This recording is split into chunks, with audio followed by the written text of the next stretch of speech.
एक लाइन में आपसे पूछा जाए कि what is the main characteristic of Vivekananda, तो इनके चरित्र की विशेषताएं क्या थी, आप क्या बताइएगा? इनके चरित्र में वो सभी विशेषताएं थी जो एक महामानव बनने के लिए होना चाहिए। तो महामानव बनना है, ग्रेट पर्सन बनना है, स्कॉलर बनना है, फिलोसफर बनना है, एजुकेशनिस्ट बनना है, तो वो कौन सी चरित्र की विशेषता आपके अंदर होनी चाहिए? तो पहली विशेषता है जो बचपन से ही आपके अंदर आएगा, वो है स्पिरिचुअलिटी। वो क्या है? स्पिरिचुअलिटी। तो इनकी चरित्र की विशेषता स्पिरिचुअलिटी। आपसे मैं प्रश्न कर रहा हूँ, स्पिरिचुअलिटी इनके अंदर कहाँ से आया था? हाँ, जोर से बोलो बेटा।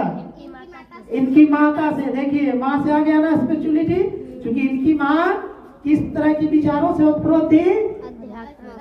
आध्यात्मिक विचारों से। और अध्यात्म क्या कहता है बेटा? क्या कहता है कि दूसरों की सेवा करो, दूसरों की मदद कीजिए, दूसरों को यानी जो बड़े हैं उनका आदर कीजिए, छोटे हैं उनसे प्रेम कीजिए, तब ना आप आध्यात्मिक हैं। नहीं तो किसी को गाली दीजिए, मारिए, पीटिए, तो आप क्या हो जाएंगे? आध्यात्मिक रहेंगे नहीं, आप हिंसक प्राणी हो जाएंगे। आप कल्पना कीजिए कि अगर आपकी माँ झगड़ा करती है कहीं, आप पुत्र हैं तो क्या कीजिएगा? माता को देखकर आप भी दौड़ के जाइएगा ना, तो आपके चरित्र में झगड़ालू विशेषता आएगी ना। तो spirituality is the main characteristics of Vivekananda. उसके बाद इनके अंदर ओबीडियंसी थी, आज्ञाकारिता, डिसिप्लिन थी, ये चरित्र की विशेषता थी। ऑनेस्टी, ईमानदारी, truth and non violence, feeling of truth and non violence, सत्य और अहिंसा का भाव इनके अंदर था। तो इस तरह से ये क्या बन गए थे?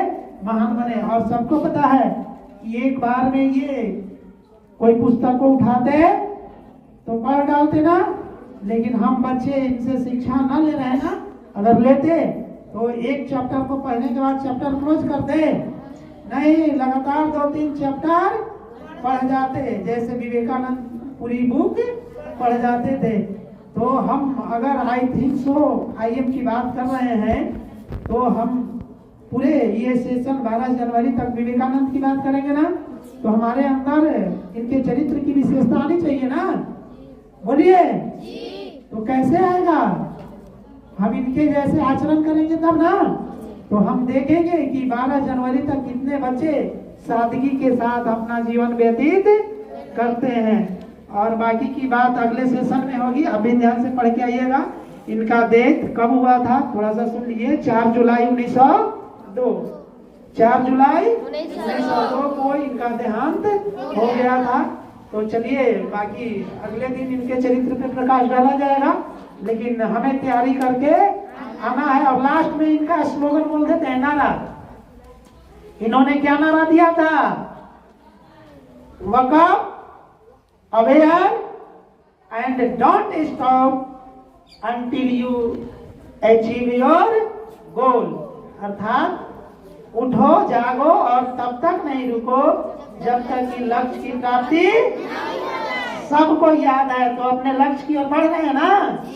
ओके, धन्यवाद।